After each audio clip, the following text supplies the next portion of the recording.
গল্প কখনো শুধু শব্দ নয়, কখনো তা থাকে মানুষের ভেতরে জমে থাকা এক নরম অনুভূতি হয়ে। আর হুমায়ুন আহমেদ স্যারের গল্প ঠিক সেই রকম, সহজ অথচ গভীর। হ্যালো বন্ধুরা, আমি রোকসানা আছি তোমাদের সাথে, আর তোমরা আছো তোমাদের ভালোবাসার গল্পঘর রোকসানাস লাইফ ক্যানভাসে। ব্যক্তিগত জীবনে আমি হুমায়ুন আহমেদ স্যারের গল্প পড়তে খুব ভালোবাসি। একা একা বইটি পড়ছিলাম, হঠাৎ ইচ্ছে হলো তার সুন্দর উপন্যাস রুমালি তোমাদেরকেও শোনাই। শুরু করছি প্রথম অধ্যায়। বকু, তুই রোদে দাঁড়িয়ে আছিস কেন? আমি পাশ ফিরে মাকে দেখলাম। মা কোন ফাঁকে আমার পেছনে এসে দাঁড়িয়েছেন। তিনি বিড়ালের চেয়েও নিঃশব্দে হাঁটতে পারেন। আশেপাশে কেউ নেই। আমি হয়তো নিজের মনে গল্পের বই পড়ছি। একসময় হঠাৎ দেখব মায়ের মাথাটা আমার ঘাড়ের পাশে। তিনি আমাকে চমকে দিয়ে বলবেন, কি পড়ছিস? আমি যদি বলি গল্পের বই, মা বলবেন, আজে বাজে গল্প না তো, দেখি বইটা। মা বইটা হাতে নেবেন, বইয়ের নাম পড়বেন। নামের মধ্যে প্রেম ভালোবাসা জাতীয় কিছু থাকলে তার ভ্রু কুঁচকে যাবে। আমি যে বইটা পড়ছি সেই পাতাটা পড়ে দেখবেন। এই হচ্ছে আমার মা সাবিহা বেগম, বয়স 38। সেই বয়স তিনি নানানভাবে কমানোর চেষ্টা করেছেন। মুখের চামড়ায় ভাঁজ পড়েছে, সেই ভাঁজ দূর করার অনেক চেষ্টা চলছে। তিনি কোত্থেকে একটা বই জোগাড় করেছেন, নজিবুর রহমান নামের এক ভদ্রলোকের লেখা যৌবন ধরে রাখুন।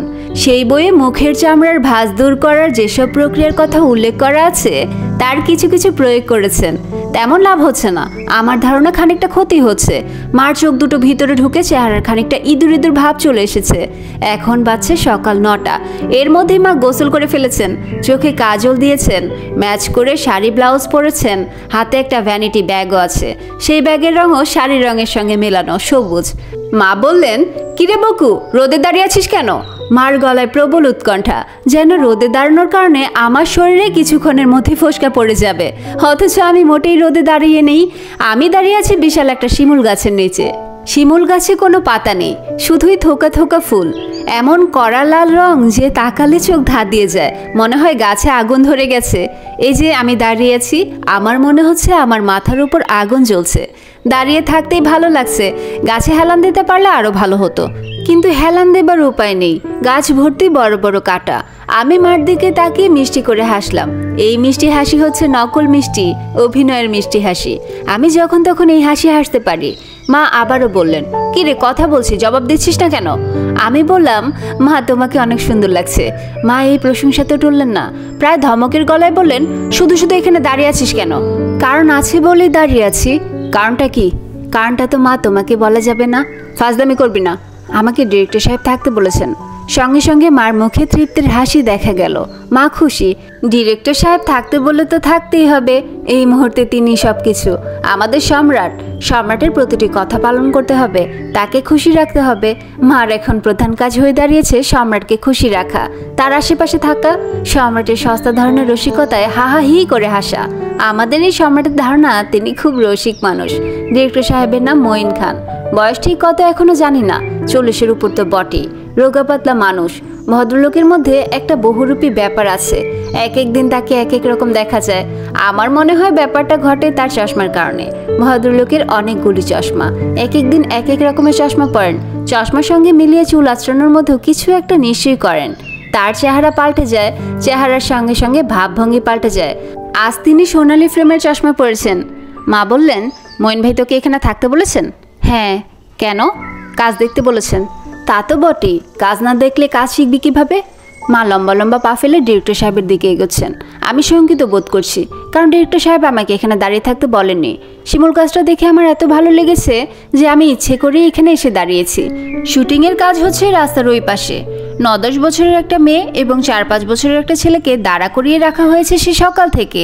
মেয়েটার পরনে ফ্রক, ছেলেটা সম্পূর্ণ নগ্ন, শুধু তার কোমরে কালো সুতো বাঁধা, সুতার সঙ্গে 3টা সাদা কড়ি। যেই দৃশ্যটা এখন নেওয়া হবে সেই দৃশ্যটা এইরকম। এই দুই ভাই বোন পানিতে ঝাপাঝাপি করছিল। হঠাৎ দেখতে পেল শহরে কিছু মানুষ 4টা গরুর গাড়িতে করে যাচ্ছে। শহরের মানুষদের গায়ে ঝলমলে পোশাক, তারা আনন্দ করতে করতে যাচ্ছে। এই দেখেই দুই ভাই বোন পানি থেকে উঠে রাস্তার পাশে এসে দাঁড়াবে, কৌতূহলী চোখে গরুর গাড়ির ভেতরের মানুষগুলোকে দেখতে চেষ্টা করবে। গরুর গাড়ির ভেতরে সাব্বির নামের এক ভদ্রলোক ক্যামেরায় তাদের ছবি তুলতে যাবেন। অমনি মেয়েটা হেসে ফেলবে আর ছেলেটা দুই হাতে তার নেংটু ঢেকে ফেলবে। খুব সহজ দৃশ্য, অন্য কেউ হলে ফট করে নিয়ে নিত, কিন্তু আমাদের ডিরেক্টর সাহেব এই দৃশ্যকে যথেষ্ট জটিল করে ফেলেছেন। রাস্তার পাশে ট্রলি পেতেছেন, দৃশ্যটা নেওয়া হবে ট্রলিতে। রিফ্লেক্টর বোর্ড হাতে তিনজন লাইটম্যান দাঁড়িয়ে আছে, ওরা একটু পরপর ধমক খাচ্ছে। ট্রলিও বোধহয় ঠিক মতো বসছে না, ক্যামেরা কাঁপছে। কোদাল দিয়ে রাস্তাটা সমান করে ট্রলি বসানো হয়েছে, তারপরেও বোধহয় রাস্তা সমান হয়নি। ডিরেক্টর সাহেবের কাছ থেকে ক্যামেরাম্যানও ছোট একটা ধমক খেলেন। বাচ্চা দুটি পুকুর থেকে উঠে এসেছে বলে তাদের গা ভেজে থাকার কথা, রোদে দাঁড়িয়ে থাকার কারণে কিছুক্ষণের মধ্যেই তাদের গা শুকিয়ে যাচ্ছে। তখন তাদের মাথায় বালতি ভর্তি পানি ঢালা হচ্ছে। এই কাজটিতে এরা দুজন খুব মজা পাচ্ছে, মনে হচ্ছে তাদের জীবনে এমন আনন্দময় মুহূর্ত আর আসেনি। আমি লক্ষ্য করলাম মা ছুটতে ছুটতে যাচ্ছেন। আমি মার মুখ দেখতে পাচ্ছি না, কিন্তু আমি জানি মার মুখ ভর্তি হাসি। আজকের পরিস্থিতি মোটেই ভালো না, এখনো ক্যামেরা ওপেন হয়নি। এই অবস্থায় মা গিয়ে কি না কি বলবে কে জানে। ওনাদের কথাবার্তা এমন হতে পারে মা বলবেন, মঈন ভাই আমাদের কাজ কেমন হচ্ছে? আপনার কাজ কেমন হচ্ছে না জিজ্ঞেস করে মা বলবেন আমাদের কাজ কেমন হচ্ছে। মা প্রমাণ করতে চাইবেন যে ওনার কাজটাকে মা নিজের কাজ ভাবছেন। মঈন সাহেব মার কথার জবাবে কোনো কথা বলবেন না, একটু হয়তো হাসবেন। মেজাজ ভালো থাকলে অবশ্যই মার সঙ্গে রসিকতা করে কিছু বলবেন। আজ মেজাজ ভালো নেই, মা তা ধরতে পারবেন না, কারণ মা অন্যের মেজাজ মর্জি কিছু বুঝতে পারেন না, নিজের মনে ছড়বড় করে কথা বলে যান। আমার ধারণা মা এক পর্যায়ে বলবেন, মঈন ভাই আমার মেয়ে আপনাকে কি চোখে যে দেখে, আপনি যা বলেন তাই তার কাছে একমাত্র সত্য। আপনি তাকে কাজ দেখতে বলেছেন, ওই দেখুন সে রোদে দাঁড়িয়ে আছে। আপনি তাকে ছায়া দাঁড়াতে বলেন তো, আপনি না বললে যাবে না। আশ্চর্য মেয়ে, কি সমস্যায় যে ভাই মেয়েটাকে নিয়ে আছি। মঈন সাহেব তখন ভ্রু কুঁচকে আমার দিকে তাকাবেন, কি হচ্ছে বুঝতে চেষ্টা করবেন। তিনি বলে ফেলতে পারেন, কই আপনার মেয়ের সঙ্গে তো আমার আজ কোনো কথা হয়নি। তখন অবস্থা কি হবে? ডিরেক্টর সাহেবের কাছে মার ছুটে যাওয়ার প্রধান কারণ হচ্ছে আমার কথা যাচাই করে নেওয়া। মার স্বভাব হচ্ছে যে যাই বলুক মা যাচাই করে নেবেন। মা কাউকে বিশ্বাস করেন না। কোনো ফেরেশতা এসে যদি মাকে বলে, আপা শুনুন আপনার মেয়েকে দেখলাম একা একা রিকশায় করে নিউ মার্কেটে যাচ্ছে, মা সঙ্গে সঙ্গে বলবেন, ও কি রঙের সালোয়ার কামিজ পরেছে বলুন তো। আমার খুব অস্বস্তি লাগছে, কি বিশ্রী ব্যাপার হলো। ডিরেক্টর সাহেব যখন বিরক্তি গলায় বলবেন, কই আমি তো আপনার কন্যাকে দাঁড়িয়ে থাকতে বলিনি, তখন কি হবে? তিনি হয়তো হাত উঁচিয়ে আমাকে ডাকবেন। এত দূর থেকেও হাসির শব্দ শোনা যাচ্ছে। আমার মা হেসে হেসে কি যেন বলছেন। মঈন সাহেব মায়ের দিকে তাকিয়ে আছেন, তার মুখে হাসি নেই, তবে বিরক্তিও নেই। শুধু পাপিয়া ম্যাডাম বিরক্ত মুখে তাকিয়ে আছেন। বেশিরভাগ সময়ই তিনি বিরক্ত হয়ে থাকেন। পাপিয়া ম্যাডাম বসে আছেন মঈন সাহেবের পাশে, তার হাতে বড় একটা গ্লাসে হলুদ রঙের কি একটা জিনিস, তিনি চুপচুপ করে খাচ্ছেন। মার অকারণ হাসিতে সম্ভবত তার মাথা ধরে যাচ্ছে। পাপিয়া ম্যাডামের সবসময় মাথা ধরে থাকে। পাপিয়া ম্যাডাম আমাদের এই ছবির নায়িকা। আমি এত সুন্দর মেয়ে আমার জীবনে দেখিনি, মোমের পুতুল বলেও কম বলা হবে। তার ঠোঁট সুন্দর, চোখ সুন্দর, নাক সুন্দর, দাঁত সুন্দর, লম্বা সিল্কি চুল যা দেখলেই হাত দিয়ে ছুঁতে ইচ্ছে করে, এবং কেচি দিয়ে এক গোছা চুল কেটে বাড়ির দেয়ালে সাজিয়ে রাখতে ইচ্ছে করে। তাকে দেখলে প্রথম যে কথাটা মনে হয় তা হচ্ছে, মানুষ এত সুন্দর হয় কি করে? হেলেন অফ ট্রয় কিংবা কিউপেট্রো এরা কি তার চেয়েও সুন্দর ছিল? মনে হয় না। মা তরতর করে ছুটে আসছেন, তার মুখ হাসি হাসি, মনে হচ্ছে জটিল কোনো মিশন সম্পন্ন করে ফেলেছেন। মিশনের ফলাফল তার পক্ষে। বকু তোকে বেলের শরবত দিয়েছে? আমি কিছু বললাম না। মা হড়বড় করে বললেন, ইউনিটে সবাইকে বেলের শরবত দিয়েছে, তোকে দিচ্ছে না কেন? তুই তো ফেলনা না, তুই এই ছবির 2 নম্বর নায়িকা। মা চুপ করো তো। চুপ করবো কেন? মঈন ভাইয়ের কানে আমি একসময় কথাটা তুলবো। সবাইকে সবকিছু সেদে সেদে দেওয়া হয়, তোর বেলা চেয়ে চেয়ে নিতে হয় কেন? তুই কি বন্যার জলে ভেসে এসেছিস, নাকি বৃষ্টির ফোঁটার সঙ্গে আকাশ থেকে পড়েছিস? উফ মা চুপ করো। সব সময় চুপ করে থাকতে হয় না, জায়গা মতো কথা বলতে হয়, নিজের জিনিস আদায় করে নিতে হয়, বুদ্ধি খেলাতে হয়। তুই বুদ্ধি খেলাতে পারিস না। সবার মেয়ে হয় বুদ্ধিমতী, আর তুই হয়েছিস বোকামতি। মা চলে যাচ্ছেন। আমি হাফ ছেড়ে বাঁচলাম, তবে নিশ্চিত হতে পারলাম না মা সহজে কিছু ছেড়ে দেন না। বেলের শরবত প্রসঙ্গ এইখানে চাপা পড়বে বলে মনে হয় না। যথাসময়ে ডিরেক্টর সাহেবের কানে উঠবে। মার কথাগুলো মনে পড়ে এখন একটু হাসি পাচ্ছে। কেমন চোখ মুখ শক্ত করে বলছিল, সব সময় চুপ করে থাকতে হয় না, জায়গা মতো কথা বলতে করতে হয়, নিজের জিনিস আদায় করে নিতে হয়। ভাবটা এরকম যেন মা সবসময় নিজের জিনিস নিজে আদায় করে নিয়েছেন। আসলে তিনি কিছুই নিতে পারেননি, বরং তার নিজের যা সব ছেড়ে ছুড়ে দিতে হয়েছে। আমি যখন ক্লাস 5-এ পড়ি তখন আমার বাবা আমাদেরকে ছেড়ে চলে যান। আমার বুদ্ধিমতী মা একেবারে হতভম্ব হয়ে পড়েন। তিনি স্বপ্নেও কল্পনা করেননি এরকম একটা ব্যাপার ঘটতে পারে। তিনি নানান ধরনের পাগলামি করার চেষ্টা করেন। গোলাপ গাছের স্প্রে করে দেওয়ার যে বিষ ঘরে ছিল সেটা খাওয়ার চেষ্টা করেন, খানিকটা মুখে দিয়ে থু করে ফেলে দেন, এতেই তার মুখে ঘা হয়ে একাকার। একবার 50টা ঘুমের ওষুধ খান, খাওয়ার সঙ্গে সঙ্গে বমি হয়ে যাওয়ায় সেই ওষুধের টানা 18 ঘন্টা ঘুম ছাড়া তার আর কিছুই হয় না। তারপর উঠে পড়ে লাগেন, গুন্ডা লাগিয়ে বাবাকে মারার ব্যবস্থা করেন। সেই নিয়ে দিন রাত আমার সঙ্গে পরামর্শ। বুঝলি বকু, এমন মারের ব্যবস্থা করব যে প্রাণে মারবো না, তবে হাত পা ভেঙে লুলা হয়ে বিছানা পড়ে থাকবে, পিসা পায়খানা বিছানা করবে। আমাকে চিনে না, আমি তার বাপ দাদা 14 গোষ্ঠীর নাম ভুলিয়ে দেব, পাতলা পায়খানা করিয়ে ছাড়বো, কলসি ভর্তি ওর স্যালাইন খেয়েও কুল কিনারা পাবে না। ভাড়াটে গুন্ডার পরিকল্পনা একসময় বাতিল হয়। মা বিপুল উৎসাহে উকিলের সঙ্গে কথা বলতে থাকেন। দিনে উকিলের সঙ্গে কথা, রাতে আমার সঙ্গে পরামর্শ। বুঝলি বকু, হুজুরকে আমি শ্রীঘরে নিয়ে ছাড়বো। আমার বিনা অনুমতিতে বিয়ে, 7 বছর শ্রীঘরে বসে ইট ভাঙতে হবে। ইট ভাঙতে ভাঙতে হাতে কড়া পড়ে যাবে। আমি সহজ জিনিস না, তুই শুধু দেখ কি হয়। শেষ পর্যন্ত কিছুই হয় না। মা কাঁদতে কাঁদতে আগামসী লেনে তার বাবা মার সঙ্গে থাকতে আসেন, আর আমার বাবা তার অফিস সেক্রেটারিকে বিয়ে করে ফেলেন। আমার ধারণা তাদের এখন বেশ সুখের সংসার। 2টা ছেলে মেয়ে আছে। বাবা থাকেন এলিফ্যান্ট রোডের একটা কেনা ফ্ল্যাটে। তাদের একটা মেরুন কালারের গাড়িও আছে। একদিন দেখি নতুন মা গাড়ি চালিয়ে যাচ্ছেন, বাবা তার পাশে বসে হাসি হাসি মুখে কি যেন বলছেন। নতুন মার মুখেও হাসি, বাবা বেশ সুখী আছেন। তবে মার ধারণা বাবা আছেন হাবিয়া দোজকে, কারণ যে মহিলাকে বিয়ে করেছেন তিনি পর্বতের মতো, বসলে উঠে দাঁড়াতে পারেন না, টেনে তুলতে হয়। বুঝলি বকু, সারা গায়ে শুধু থলথলে চর্বি। পুতুল পুতুল দেখে তোর বাবা মজে গিয়ে বিয়ে করেছিল, সেই পুতুল এখন মৈনাক পর্বত। ট্রাকে তুললে ট্রাকের চাকার হাওয়া চলে যায়, এই অবস্থা। আর মাগির মেজাজ কি, সারাক্ষণ খ্যাক খ্যাক করে। সবই মার বানানো কথা। মহিলা একটু মোটার দিকে, কিন্তু খুবই মায়াকারা চেহারা, মৃদুভাষী, কথা বলার সময় ঠোঁট টিপে টিপে হাসেন, দেখলে ভালো লাগে। আমার সঙ্গে তার এই পর্যন্ত 3বার দেখা হয়েছে। 3বারই তিনি খুব ভদ্র ব্যবহার করেছেন।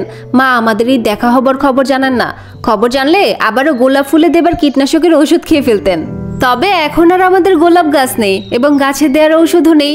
নানাজানের দোতলা বাড়ির একটা অংশে আমরা থাকি। দোতলার অর্ধেকটা এবং একতলার পুরোটা ভাড়া দেওয়া হয়।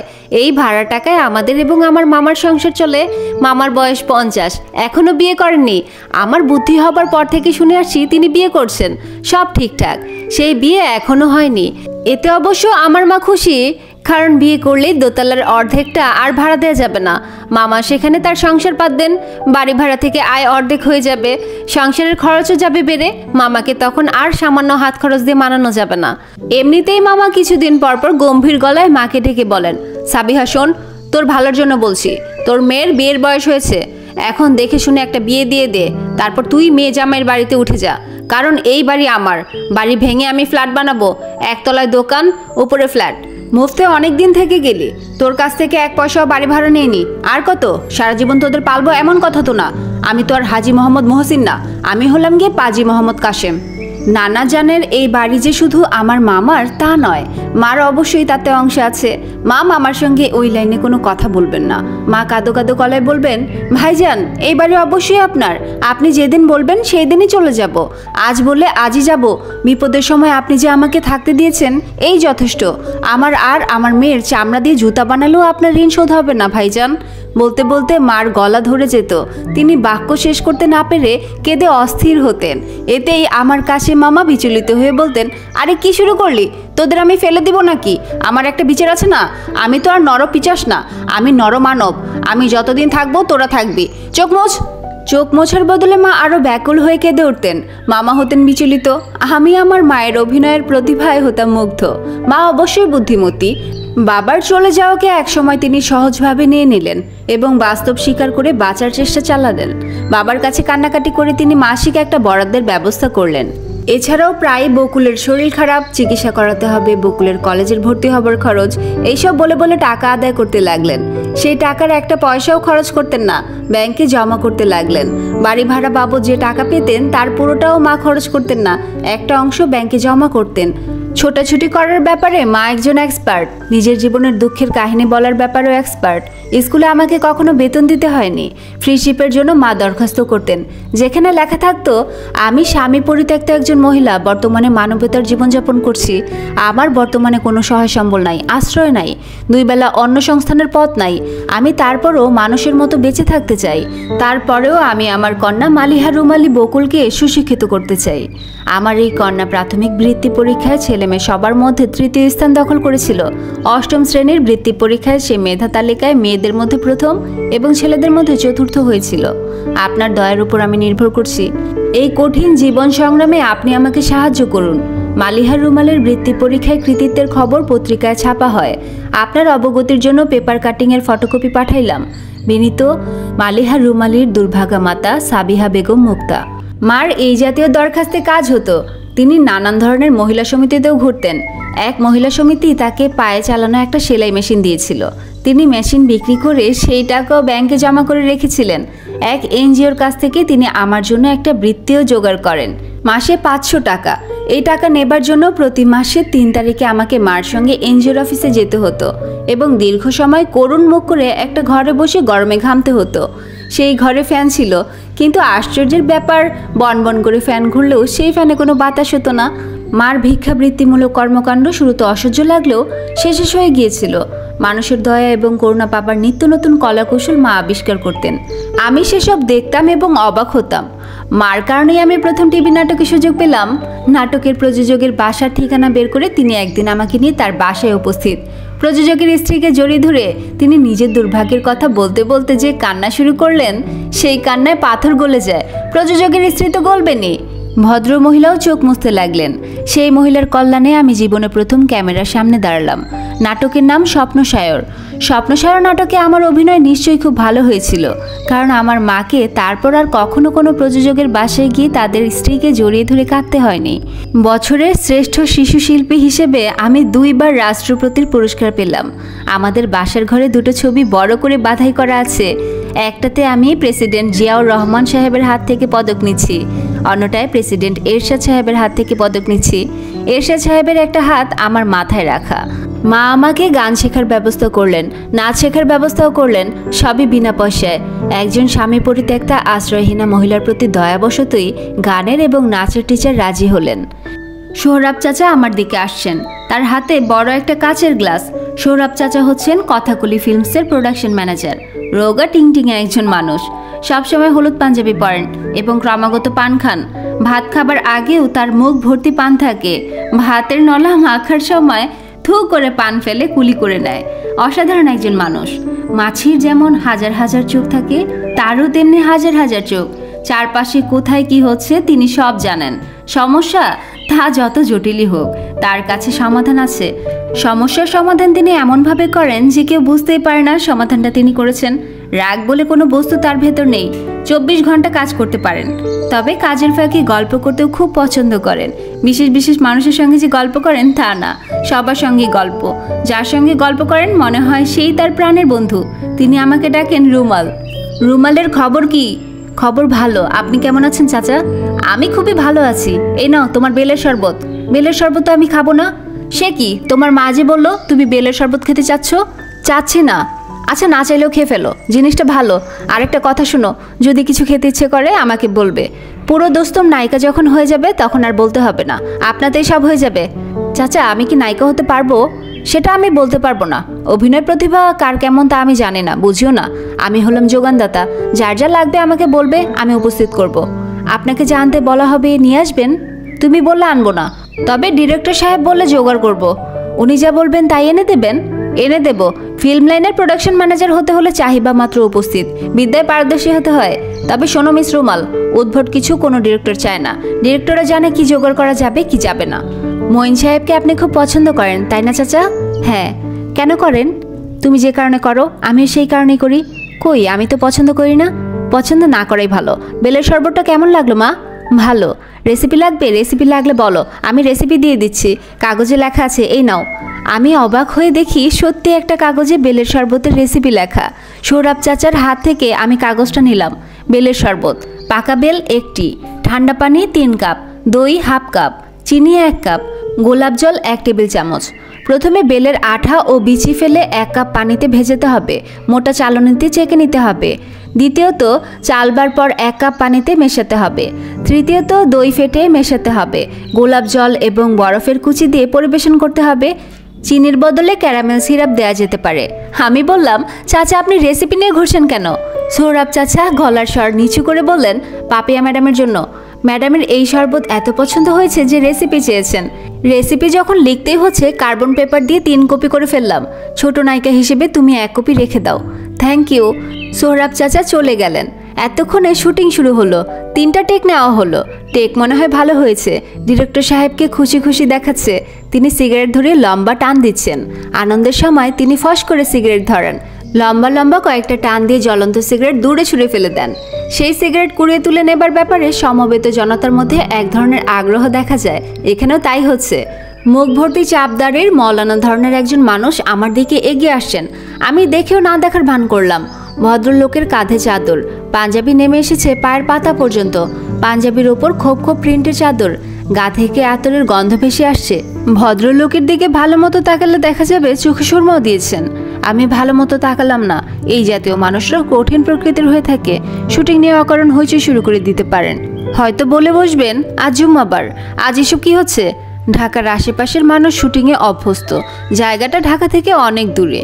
ময়মনসিংহ থেকে নেত্রকোনা, সেখান থেকে দুর্গাপুর, দুর্গাপুর থেকে আরও 3 কিলোমিটার। জায়গাটার নাম চণ্ডীগড়।